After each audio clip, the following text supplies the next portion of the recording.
Hola, ¿qué tal? Hará cosa de 2 meses, octubre, Cataluña llegó al pico de las noticias en todo el mundo.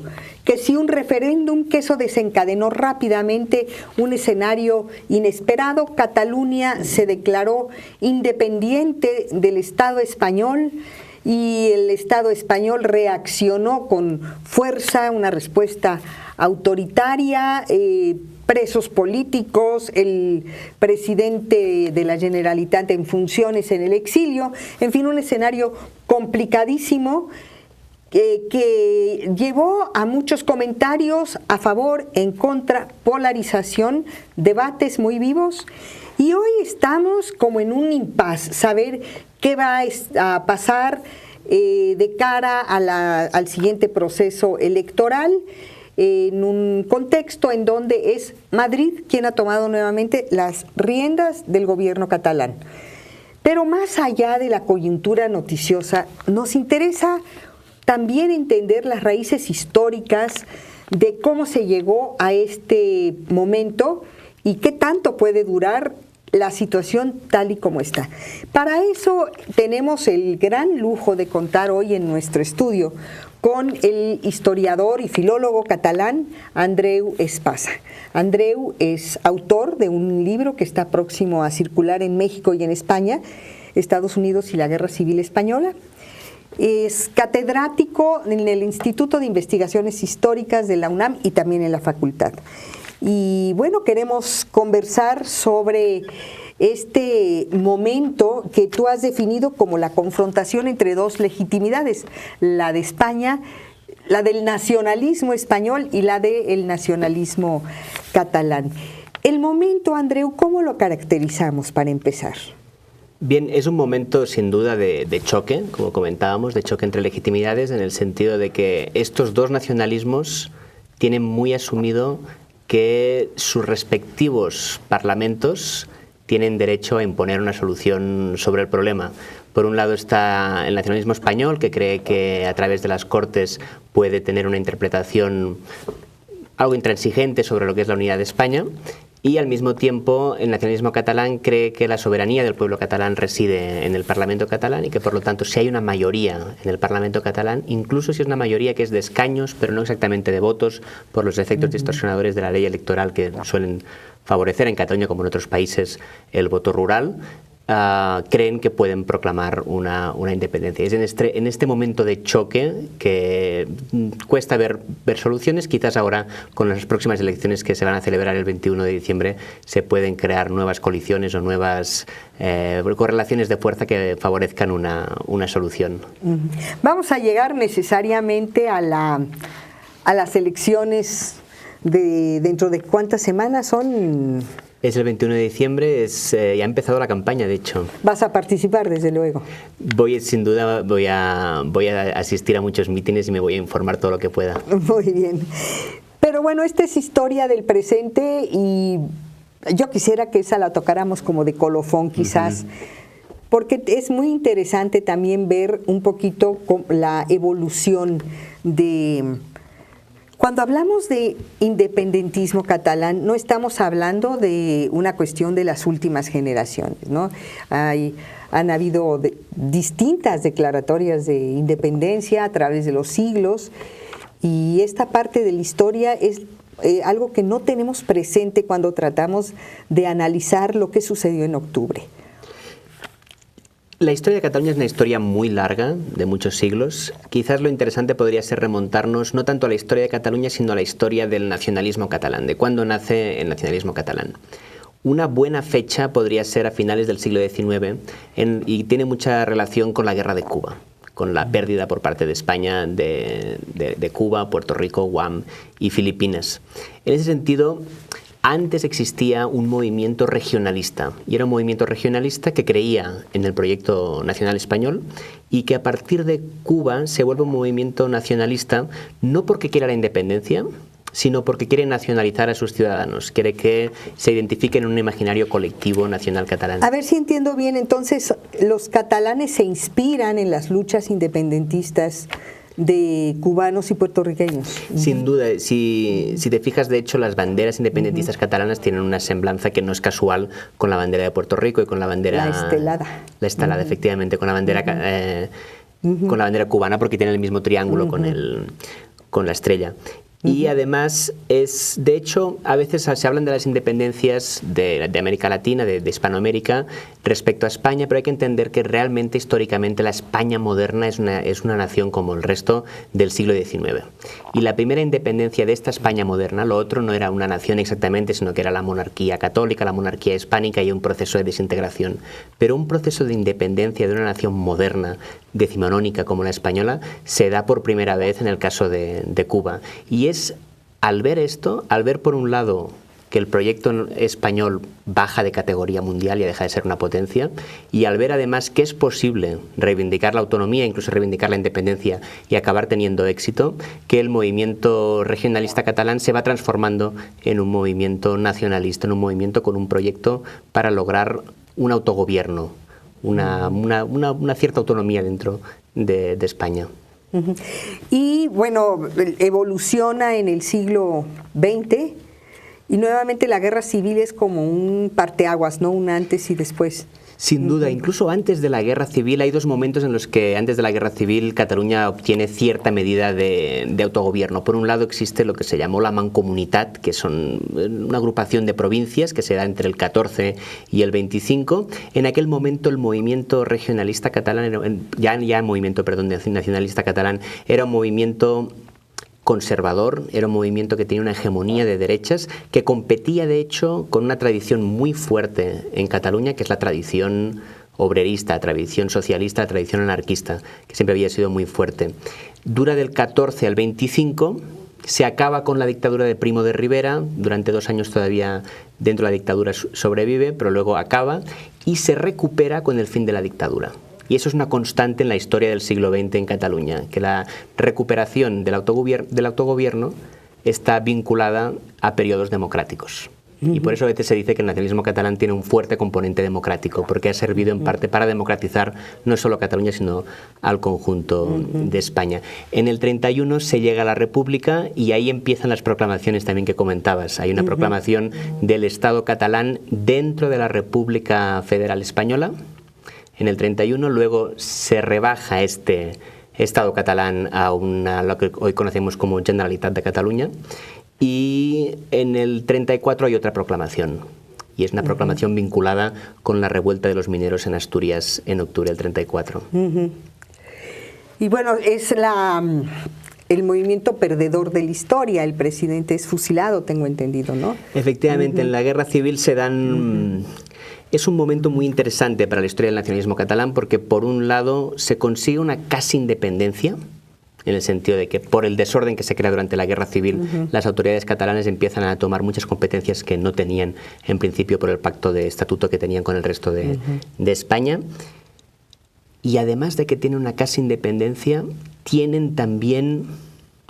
Hay un proceso de reconciliación con España, en parte, con la España republicana, con la España de izquierdas, con la España democrática, que no es la España de la derecha nacionalista española. Y es una España a la que se está combatiendo, la de la derecha nacionalista española, y hay este proceso, algo de reconciliación en el sentido de que el nacionalismo catalán de izquierdas, porque este nacionalismo que decíamos que era de derechas en el 14-25, en el 31 y la hegemonía dentro del movimiento nacionalista ha cambiado, y la mayor parte del movimiento nacionalista catalán de la República y de la Guerra Civil era claramente de izquierda, sin ser socialista. Durante la guerra ya empecé a ver un movimiento nacional comunista muy fuerte, pero en principio durante la República, sin ser socialista, era un movimiento de izquierdas muy fuerte. ¿Y el desenlace con el triunfo de Franco? Es muy complejo porque a veces se ha querido, no todo, nadie serio del movimiento independentista diría eso, pero algunas voces marginales dentro del propio movimiento independentista, a veces han dicho que la guerra civil era una guerra entre Cataluña y España. Sin duda no tiene nada de cierto, en el sentido de que la guerra civil fue muy civil en Cataluña.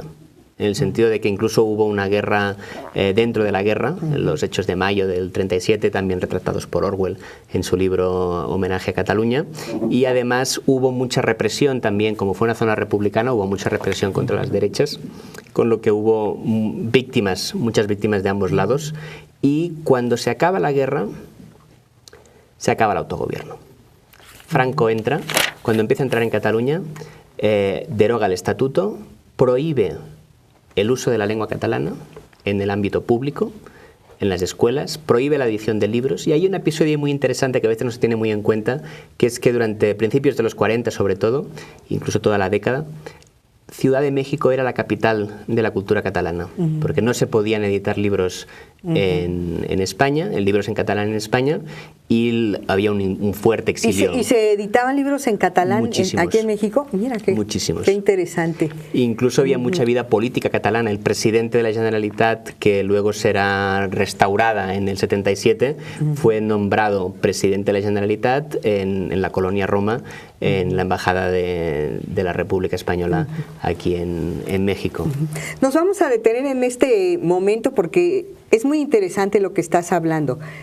El exilio español y el exilio catalán y la vida política que tuvieron en México en esa época, pero también sería bueno recordar un poquito el legado de represión, de autoritarismo que le imprime Franco a España toda, claro, pero nos está interesando ahorita ver lo particular de Cataluña. Nos vamos a ir a una breve pausa, pero como verán se está poniendo muy interesante esta retrospectiva, así que no se vayan, volvemos.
Digamos, encallado frente a un árbol. Ahí habían disparado contra él. Los policías no dijeron nada, no argumentaron nada, simple y sencillamente dispararon. Y todo en el entramado, neoliberalismo, corrupción, élite político priista, panista.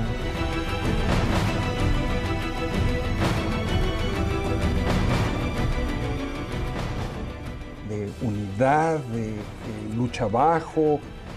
¿No ves en el terreno de las instituciones posibilidades de cambiar las cosas?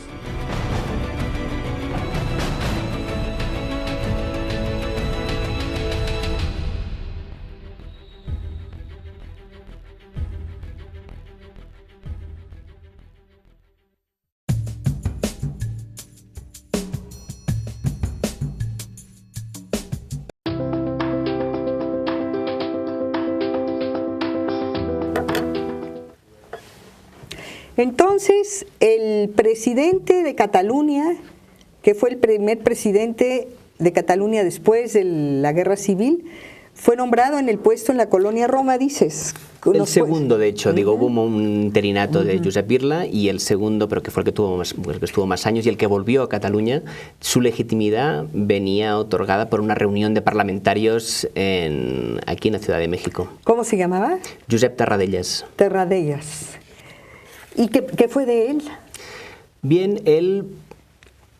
Es muy interesante su historia, en el sentido de que en la transición como bien sabes, es sobre todo una transformación del Estado franquista en una monarquía parlamentaria con garantías democráticas y con sus efectos, pero con una fuerte transformación, pero el estado de origen es el estado franquista.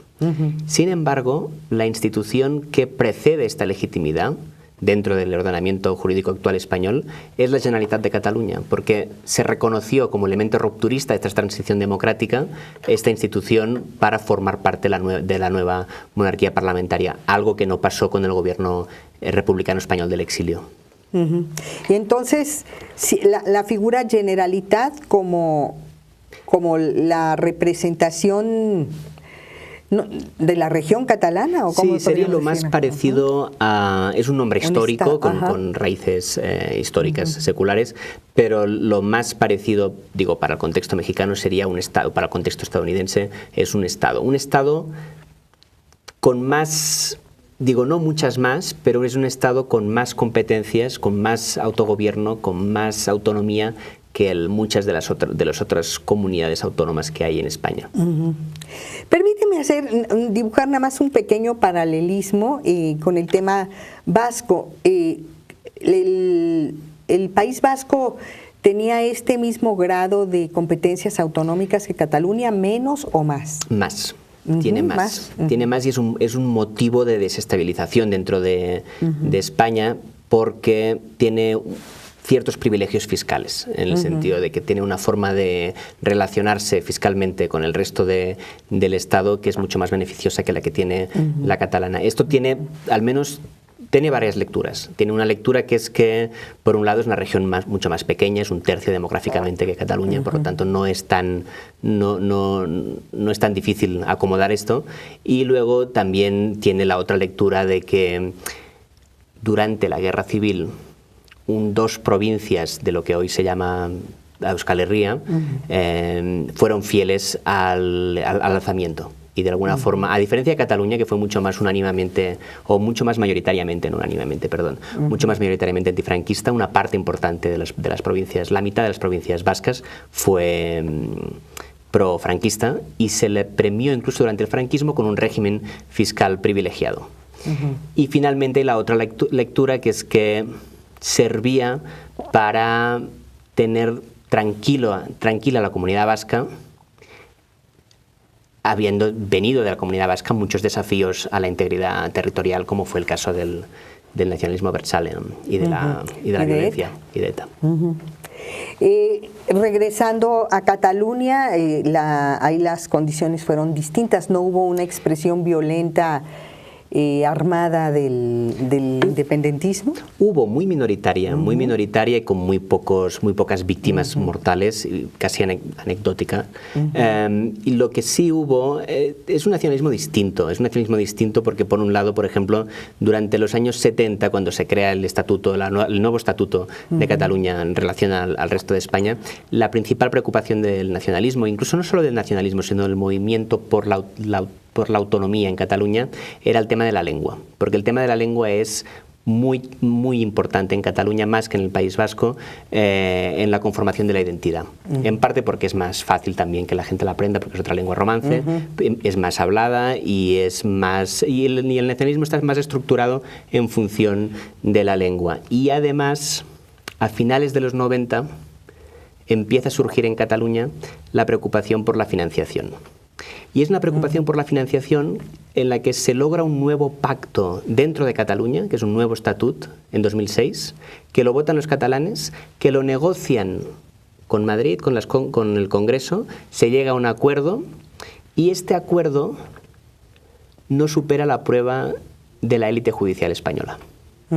Es la élite judicial española, es el Tribunal Supremo, quien tumba al estatuto y genera un gran conflicto. Y genera un gran conflicto porque siempre ha sido motivo de conflicto las diferencias entre el legislativo y el judicial, sobre todo las diferencias basadas en la doctrina de la revisión judicial, ¿no? La idea de que la élite judicial pueda decidir que lo que se aprueba en un legislativo sea o no constitucional, sea o no aceptable. Esto ya en general es conflictivo, pero si además sumas a esta conflictividad democrática, le sumas una conflictividad identitaria, con la percepción que tienen muchos catalanes de que este tribunal es un tribunal semiforáneo o totalmente foráneo, el conflicto está asegurado. Claro. Y de ahí viene que si en la guerra de Cuba se pasó de un regionalismo a un nacionalismo, últimamente, a finales de los 2000, 2010, se pasó de un nacionalismo que era mayoritariamente no independentista a un nacionalismo mayoritariamente independentista.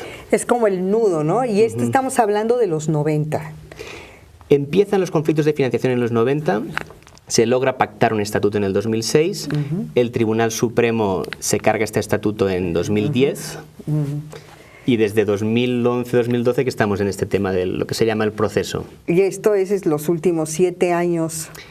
Sí, casi. Antes de entrar, es un momento en donde los partidos políticos, en los procesos electorales, los partidos políticos españoles van perdiendo mucho terreno, ¿no? Y son francamente minoritarios. Son no tanto minoritarios como no ganan las elecciones, pero es casi un 50% de la... en este sentido está un poco dividido. El Parlamento catalán está casi dividido a la mitad entre partidos nacionalistas, que son casi el 50%, partidos españolistas, que son casi el 50%, y una especie de tercera vía, que son lo que es la izquierda, digamos, laica en el tema nacional, que es lo que sería Podemos, Izquierda Unida, y la gente que viene un poco de la tradición comunista y más allá, que no son ni de un lado ni de otro, de alguna forma. Antes de avanzar en este tema, ¿qué es lo que pasa a partir del desconocimiento del estatuto, que es el momento clave, ¿no? Que explica lo que ha pasado recientemente? Pero a mí me interesaría cómo se dio en los, no sé, 70s, 80s, la recuperación del catalán, porque hoy está muy extendido su uso, se oye en la calle, en muchas ediciones, en las escuelas. Sin duda, Cataluña es una sociedad bilingüe en la que casi todo el mundo sabe hablar bien catalán y castellano. Incluso los que no son hijos de catalanes, sino de migrantes de otras regiones. Sí, sin duda. Los que han sido escolarizados en Cataluña dominan perfectamente el catalán, porque de hecho una de las concesiones importantes del estatuto, que en aquel momento era más importante esa que los temas de financiación, era la idea de la inmersión lingüística, el hecho de que para garantizar una sociedad bilingüe había que apoyar en la escuela y en los medios de comunicación públicos a la lengua débil por temas demográficos, por temas económicos, que en este contexto era la lengua catalana. Pero eso es interesante porque durante el franquismo, yo no sé si después, el tema de criminalizar, no, pero sí de perseguir y de tratar de marginalizar la lengua catalana fue una constante, ¿no? Sin duda, sobre todo en la primera etapa del franquismo, especialmente en los primeros años, que era una represión muy, muy dura, incluso con multas por hablar en catalán en la calle. Después, bueno, yo me acuerdo en mi generación, Joan Manuel Serrat no podía cantar en catalán en España, ¿no? Yo me acuerdo haber estado en un concierto de él en Bellas Artes, en donde cantó en catalán explicando que lo hacía porque él en su país no podía hacerlo. Sin duda lo podía cantar con mucha más libertad en México que en España en esos años, eso es sin duda. Había unos ciertos márgenes para incluso editar discos en catalán y tal, pero no siempre con el peso de la amenaza de ser más sospechoso, de poder ser más censurado. Y sin duda también, en este sentido, sobre el antifranquismo, hay un fenómeno muy interesante, que es que de alguna forma la revuelta franquista tiene como base, o se justifica teóricamente desde el punto de vista reaccionario filofascista de la época, sobre dos amenazas. La amenaza de la revolución social, que es real en los años 30, y la amenaza de la desintegración de España, que de hecho no es muy real, porque el nacionalismo en aquel momento no era independentista, sino que era muy, muy federalista. En los años del franquismo coincide con unas décadas muy importantes de crecimiento económico mundial, en las que España vive su particular milagro económico muy notable, y cuando se muere el dictador y empieza el proceso de transición, la amenaza de revolución social ya no existe. Sin embargo, los movimientos nacionalistas siguen fuertes, sigue también muy fuerte una izquierda, y es una izquierda que es antifranquista y que de alguna forma ha ido creando una alianza con este nacionalismo en el antifranquismo.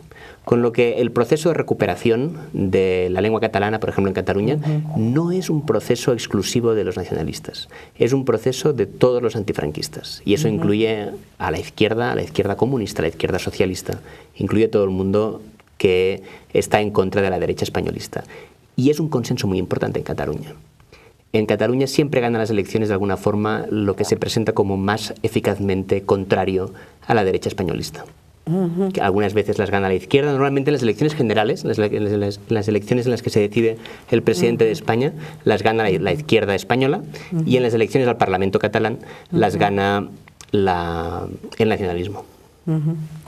Andreu, yo no sé si es muy, muy importante esto que dices, porque yo no sé si he tenido un sesgo en la forma de informarme sobre los acontecimientos en Cataluña recientes, o esto es efectivamente así, pero tengo la sensación de que hay también el amanecer un día con una declaratoria unilateral de que, y a partir de ahora esto es la República Catalana y ya no somos España, despertó muchos fantasmas, y entre otros a esta derecha nacionalista, franquista, aterradora en muchos sentidos también, ¿no? Sin duda. Esto ha generado un gran debate. Ha generado un gran debate porque, de hecho, recientemente Pablo Iglesias fue a Cataluña, hizo un discurso muy interesante en muchos sentidos y generó mucha polémica por una frase que dijo, parecida a lo que has planteado ahora, de que culpabilizó de alguna forma al nacionalismo catalán por haber despertado el fascismo, y eso por parte del nacionalismo catalán se vio como algo muy ofensivo, diciendo, bueno, el fascismo se le combate y si se despierta o no, no puede ser culpa de uno, ¿no? Incluso hicieron analogías, creo que poco afortunadas, con cuestiones de género. Pero yo estoy de acuerdo en la idea de que, lamentablemente, buena parte del nacionalismo catalán prometió, de hecho, o puso como argumento la idea de que si había nacionalismo, si había independencia, sería bueno para la izquierda española. Porque la izquierda española tenía que liberarse de la monarquía, tenía que liberarse de estos fantasmas, y la independencia sería una palanca de transformación emancipatoria para España. Y lo que ha pasado es lo contrario, lo que ha pasado es que se ha reforzado la derecha. Y lo que creo que no explicó muy bien Pablo Iglesias, y podría haber comentado un poco mejor, pero creo que tiene en parte sentido su tesis, es que el nacionalismo catalán ha atacado a la derecha nacionalista por su punto más fuerte, que es por la defensa nacional de la unidad de España. En los otros temas, en los temas de género, en los temas de derechos sociales, en los temas republicanos, la derecha es débil. Lo único que tiene en España la derecha de fuerte es que se envuelve con la bandera. Y eso ha sido poco estratégico, quizás. Poco estratégico, lo que no quiere decir necesariamente que no tengan cierta razón. Pero estamos llegando a un punto muy candente. Vamos a una pausa y volvemos.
Se estima que allá participarán más de 1.500 representantes de organizaciones indígenas y colectivos de comunicación del continente.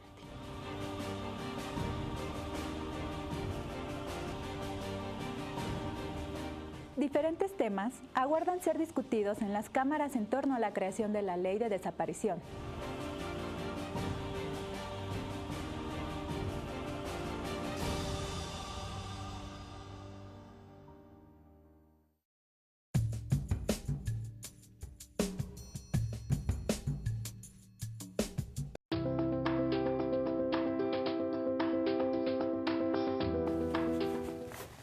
Retomamos esta conversación con Andreu Espasa, historiador del Instituto de Investigaciones Históricas de la UNAM y de la Facultad también de la UNAM, en este punto en el que nos quedamos. ¿Cómo vimos que este fantasma del pasado franquista de España, incluso expresado por nuevas generaciones, jóvenes franquistas cantando Cara al Sol, reivindicando los valores de la derecha franquista, ocuparon espacios insospechados en este debate y en esta coyuntura? Para ti, ¿qué representa esto? ¿Qué es? ¿Qué significa, más allá de si Cataluña tiene derecho a decidir, si puede o no, o debe o no declararse independiente? Hasta cierto punto es un debate es complejo, en el sentido de que hasta cierto punto España no deja de estar en un contexto europeo donde la extrema derecha es fuerte. Es fuerte en Francia, sobre todo, pero es fuerte también en Grecia, en países euromediterráneos, y de alguna forma, lamentablemente, no deja de denotar cierta normalidad europea el hecho de tener esta extrema derecha. No es tan excepcionalista. Y de hecho, incluso una cosa relativamente sorprendente en el caso español es que, a pesar de ser uno de los países que más sufrió la crisis, y a pesar de ser un país que antes de la crisis tuvo una ola migratoria muy notable, no ha sido un país que haya destacado especialmente en violencia antiinmigrante, en violencia xenófoba. Lamentablemente, parece que lo que no despertó la crisis económica puede ser que lo acabe despertando el nacionalismo catalán en este desafío de la independencia unilateral, que estaba ahí y además que tiene factores estructurales muy fuertes, como el hecho de que en Europa, de alguna forma, los países europeos ya no pueden decidir ni de política monetaria ni de política fiscal, que es como decir que no pueden decidir de las partes más importantes de la política económica de un país. Con lo que el debate político de los países europeos muchas veces se ve relegado a temas culturales o a temas de inmigración, temas identitarios, y es un contexto idóneo para que, si no se puede hablar de justicia social, de justicia fiscal, de nuevas políticas monetarias, estos grupos de extrema derecha ganen mucha fuerza. ¿Y cómo podría evitarse? ¿Qué tendrían que ser las fuerzas progresistas en España, sean o no independentistas o nacionalistas, para encarar porque conlleva un ingrediente de peligro, ¿no? Lo vimos, ¿no? Sin duda.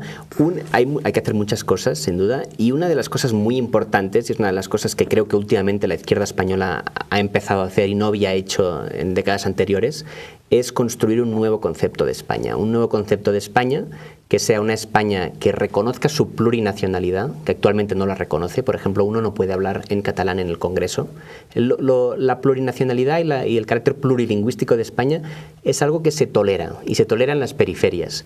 Pero la misma capital no acepta esta riqueza, los símbolos de la nación no asumen esta riqueza. Y si no hay un Estado que asuma esta plurinacionalidad, el grado de desafección en Cataluña y también en el País Vasco se va a mantener, porque no es un proyecto atractivo, empezando por la monarquía, que lo hace muy poco atractivo. Y además, de alguna forma, el discurso nacional que se ha hecho últimamente en la izquierda española, por izquierda estoy pensando sobre todo en Unidos Podemos, en Izquierda Unida, en Podemos, en Pablo Iglesias, es un discurso nacional nuevo, en el sentido de que está reclamando el orgullo de ciertas cosas que en España se han hecho bien en las últimas décadas, como por ejemplo la sanidad pública. Es decir, la patria es la sanidad pública. La patria son los servicios públicos. La patria es la cohesión social. Se está haciendo un discurso nuevo que tiene que competir con este discurso rancio, filofascista, filofranquista que ha aflorado últimamente, lamentablemente.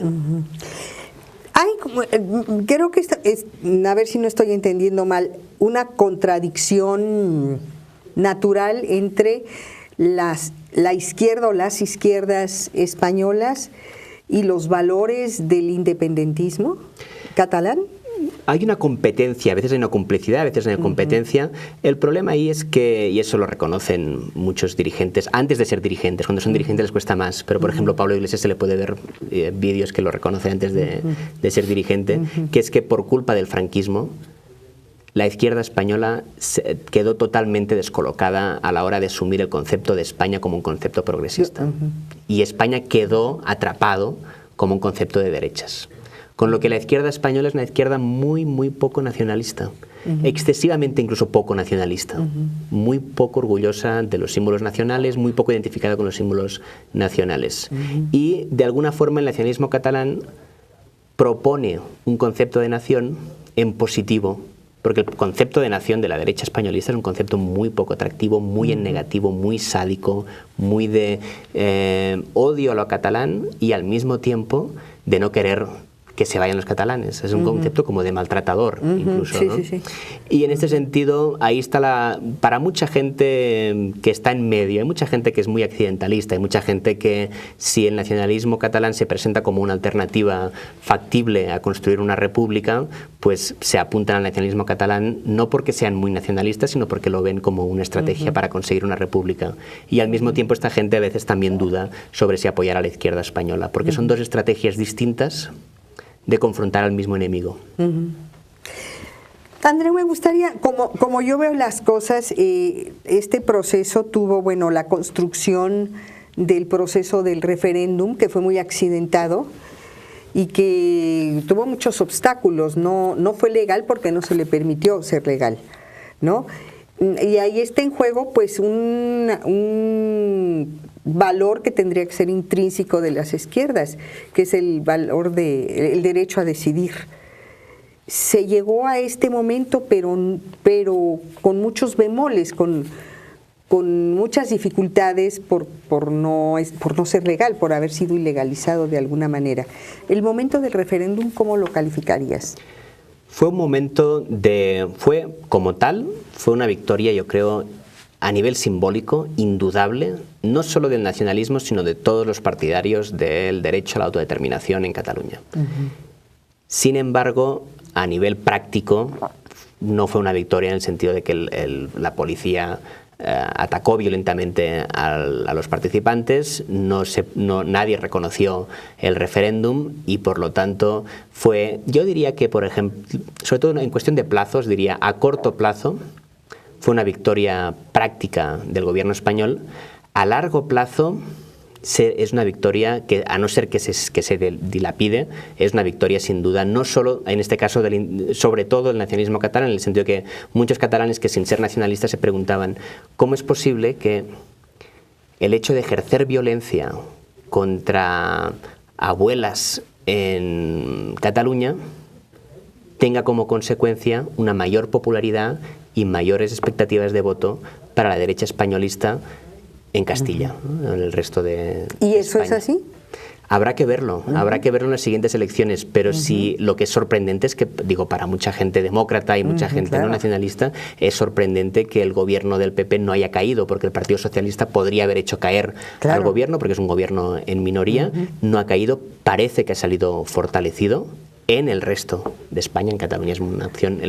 Concretamente el PP seguramente será la fuerza menos votada en Cataluña de 6 o 7 opciones, cuando es la primera en el resto de España. Eso también explica que hay sistemas de partidos distintos en Cataluña y en España. Pero si eso se consolida, será muy difícil, digo, la conclusión natural es pensar no hay una empatía suficiente entre pueblos, quizás será mejor que vivan separados si la sangre de uno son los votos del otro, ¿no? Así es. Ahora, como historiador, ya me dirás tú, pero estas escenas de la violencia de la policía atacando, la Guardia Civil atacando a la población que quería votar ese día, 1 de octubre, quedará ahí, ¿no? Pero después siguen todos estos pasos, la aplicación de este 155, desaparece el gobierno de la Generalitat, asume Madrid el mando en Cataluña, la disolución del Parlamento, medidas abiertamente antidemocráticas. ¿Cómo se están viendo hoy en día? ¿Y qué peso también, como nos explicabas antes, qué peso van a tener en la forma como la gente va a votar? ¿Cómo va a reaccionar ante medidas autoritarias de ese calibre a la hora de votar? Lo que es realmente sorprendente de esto es que vamos a ver el 21 de diciembre, pero las encuestas lo que parece que confirman es que, y las encuestas de dentro de Cataluña, parece que confirman que hay un apoyo dentro de Cataluña también fuerte a la decisión de aplicar el 155. Allí, que es una política de bloques en la que no hay mucho trasvase de votos. Se está como enquistando y se está polarizando de una forma preocupante, en el sentido de que no hay mucho baile de votos. Los que estaban convencidos de la independencia parece que lo están más todavía, en gran parte, y los que estaban convencidos de que el gobierno tenía que intervenir y tenía que disolver, un poco como lo que pasó con, digo en distinto, pero el gobierno mexicano lo ha hecho varias veces, por ejemplo en la revuelta de Saturnino Cedillo en el 38, cuando el gobierno de Lázaro Cárdenas desconoció las autoridades de San Luis Potosí, disolvió las autoridades del Parlamento. Algo parecido se ha otorgado en este caso el gobierno español. Pero lamentablemente debo decir, y en eso estoy sorprendido, no parece que haya muchos movimientos. Lo que parece, y no me parece muy halagüeño, es que la opción intermedia, esta opción de esta izquierda que ganó las elecciones catalanas generales, para decir el presidente de España, está perdiendo votos porque hay un ambiente de polarización en la que las posturas de buscar acuerdos, de buscar puentes, de superar el conflicto identitario y volver a centrar el conflicto político en la agenda social, parece que no les está yendo muy bien. ¿Podríamos estar entonces frente a un momento de una gran oportunidad perdida? Porque se antoja difícil que si los independentistas pierden esta partida, muy difícil va a poder remontarla en los años siguientes, ¿no? La clave, yo creo, es la geopolítica. En el sentido de que este referéndum, lo bueno que ha tenido, también decepcionante en parte, pero lo bueno que ha tenido es que ha aclarado ciertas cosas sobre las realidades geopolíticas, sobre qué es la Unión Europea, qué es Rusia, qué es Estados Unidos, qué es incluso América Latina en este contexto. Sobre estas opciones me gustaría abordarlo ya para cerrar el programa, el siguiente bloque, así que no se pierdan las conclusiones, vamos a ir aterrizando.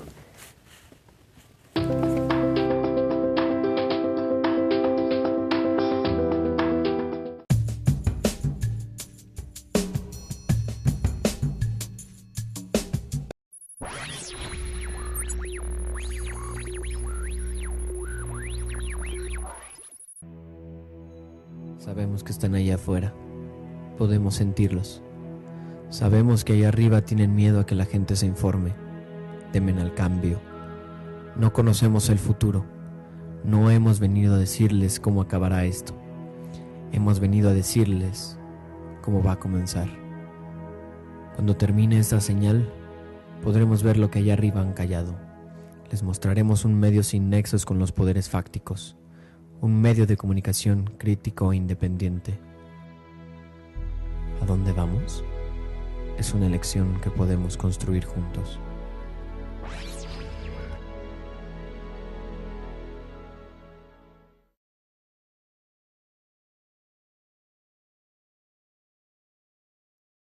Resistencia es miedo, ¿sí?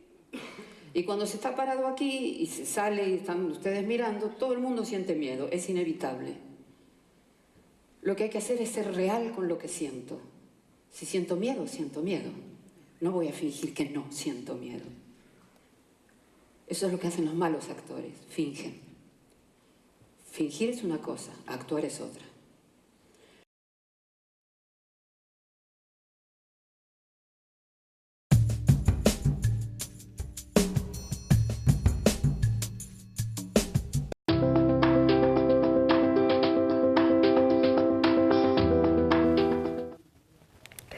Andreu, es mucho lo que está en juego para Cataluña este mes, ¿no? Sin duda. Lo que estuvo en juego, el desenlace tan confuso, tan lamentable en muchos sentidos por esta deriva autoritaria que se vio por parte de Madrid, y también una cierta incapacidad por parte del movimiento independentista de enderezar las cosas, la salida del país de Puigdemont. Y ahora está en juego el proceso electoral del 21, pero también España, parte de Europa, Cataluña, parte de Europa. Nos hablabas que ahora del aspecto, las salidas que ofrece también la geopolítica, el contexto geográfico. Es fundamental y es algo que se ha tratado muy poco en estos años de proceso, y que estamos en un momento en muchos sentidos muy triste, porque hay políticos que están en la prisión que no deberían estarlo, que son presos políticos, y estamos en un momento de desánimo y de desmovilización y de sensación de retroceso. Pero ha habido cosas positivas también, en el sentido que se han clarificado algunos aspectos importantes de lo que es un proceso a la independencia en el contexto del siglo XXI, en el contexto de la Unión Europea.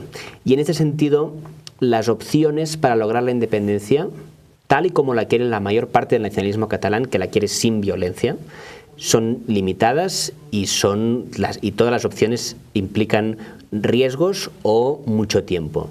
Hay la opción preferida hasta ahora por el nacionalismo catalán, era la idea de una intermediación europea que permitiera una solución pactada para un referéndum pactado, con arbitraje de la Unión Europea, y que implicara que Cataluña ingresara automáticamente a la Unión Europea, se mantuviera en el euro. Esto se ha visto que era muy poco viable, porque la Unión Europea... Y ya se pronunció, no va a haber tal. Es inviable. La única esperanza que queda para esta intermediación europea sería que la represión fuera, por parte de Madrid, mucho más dura, y que se generara un cambio en las opiniones públicas de Alemania y Francia, sobre todo, que impulsara un cambio a su vez en la diplomacia. Pero realmente es muy inviable, y además da miedo incluso pensar qué grado de represión debería haber para que sucediera algo así. Indeseable a todas luces. La otra opción con la que se llegó medio a coquetear, y que es realmente grave también y da un poco de miedo, es la opción extraeuropea, que sería, en este caso, las potencias importantes que pueden garantizar a un Estado la subsistencia y rompimiento de un Estado europeo podrían ser Rusia y Estados Unidos. Las dos opciones tienen muchos riesgos. En el caso ruso tienen unos riesgos muy fuertes, incluso con lo que está pasando además en Siria y todo, de amenazar con un nuevo conflicto. Y en el caso estadounidense se dice, incluso hay un periodista de La Vanguardia, Enric Juliana, que llegó a decir que ha habido algún problema de comunicación entre el Departamento de Estado, que ahora está dando con Trump señales muy equívocas sobre lo que podía suceder, porque se llegó a decir una portavoz del Departamento de Estado, llegó a decir que Estados Unidos respetaba a España y la unidad de España y todo eso, pero que en cualquier caso ellos reconocerían cualquier entidad que saliera de este conflicto. Y eso dio pie también a fantasear con la idea de que Estados Unidos quizás apoyaría a Cataluña. Pero no hay otro indicio. En absoluto.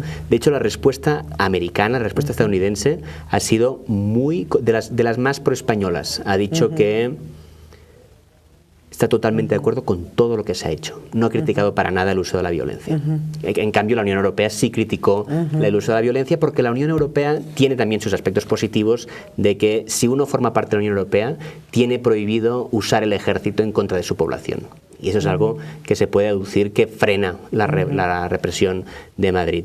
Y al mismo tiempo también frena algo, como la mayor parte del nacionalismo catalán es muy europeísta, también frena los deseos unilateralistas del nacionalismo.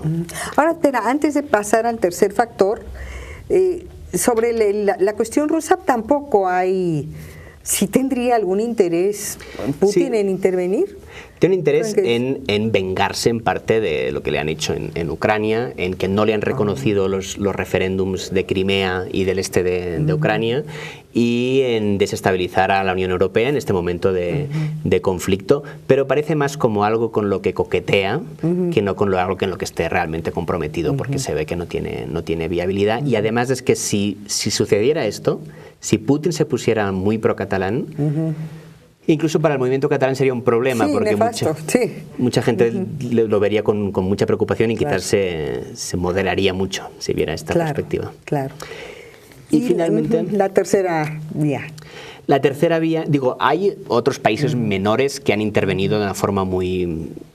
Israel, por ejemplo, ha tenido una conducta, muy poco pro-española en sus sutilezas. Tardó mucho en apoyar al gobierno español cuando se hizo la declaración de independencia, y por otra parte ha destacado como pro-español el gobierno mexicano de toda América Latina, yendo en contra de la tradición diplomática mexicana de no injerencia en asuntos internos de otros países. Pero la tercera vía, la vía europea es muy difícil, tiene los riesgos que comentábamos, los riesgos, las inviabilidades que comentábamos.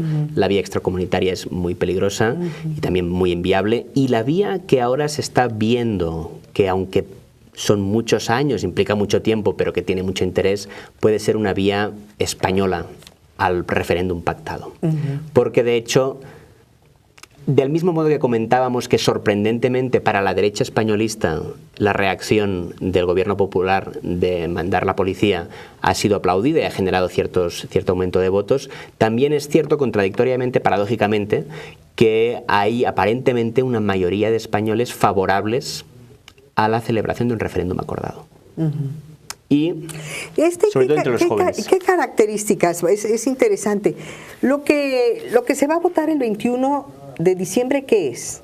Son unas elecciones autonómicas, es decir, son unas elecciones, no se pueden interpretar como un plebiscito, pero inevitablemente si se da un resultado muy espectacular de un lado o de otro, va a tener consecuencias políticas. ¿Y vota toda España?